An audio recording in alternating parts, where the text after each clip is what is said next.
কি বলবো, সারাদিন কাজ করার পরে এই রকম আনএক্সপেক্টেড টাইমে যদি এমন অমৃত কিছু মুখে পড়ে, তখন কি আর নিজেকে কন্ট্রোল করা যায়? তোমরা কিন্তু কেউ আবার অভিশাপ টভিশাপ দিও না। Flashback.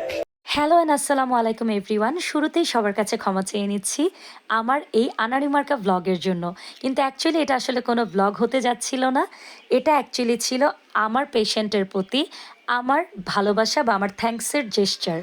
অ্যাকচুয়ালি এটা ছিল একদমই ধরতে গেলে মধ্যরাতই বলতে পারেন, কারণ প্রায় রাত 11টার কাছাকাছি বাজছিল। আমি ক্লিনিক থেকে বাসায় ফিরবো।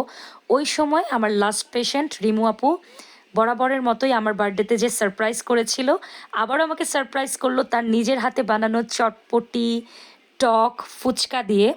আমার তো এত ভাল লাগছিল, কারণ আমার অনেক দিন ধরে ফুচকা খাওয়ার ক্রেভিংস হচ্ছিল। অ্যান্ড তখন উনি হঠাৎ করে মানে এইরকম একটা আনএক্সপেক্টেড টাইমে, কারণ কি ফুচকা খাওয়ার টাইম কিন্তু রাত না, কিন্তু আমি লিটারালি মনে হয় 10-12টা তখনই খেয়ে ফেলছি। আমি চিন্তা করেন কি পরিমাণের ভুক্কার ছিলাম ফুচকার জন্য। তো আমার কাছে তো খুবই ভালো লেগেছে। অ্যান্ড অ্যাকচুয়ালি আমি এগুলো মেমোরি কালেক্ট করার জন্যই আসলে ভিডিওটা করে রেখেছিলাম।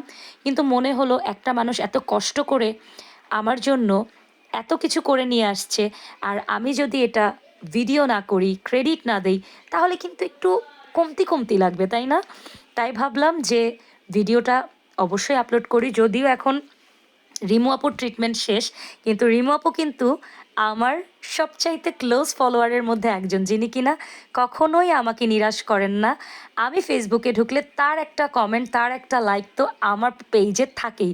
যদিও আমার পেজটা অনেক ছোট, অ্যান্ড ইনশাল্লাহ কোনো একদিন হয়তো বা কোনো এক সময় সবার সাথেই আমার পরিচয় হবে, কিন্তু ততদিন অবধি যারা আমার রিয়েল ফলোয়ার, যারা আমার রিয়েল মানুষ, তাদের সবাইকে থ্যাঙ্কস।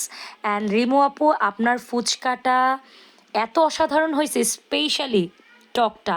আমি গ্যারান্টি দিয়ে বলতে পারি এই টক যদি কেউ খায়, আমার মনে হয় সে পাগল হয়ে যাবে, লিটারালি পাগল হয়ে যাবে। So thank you so much.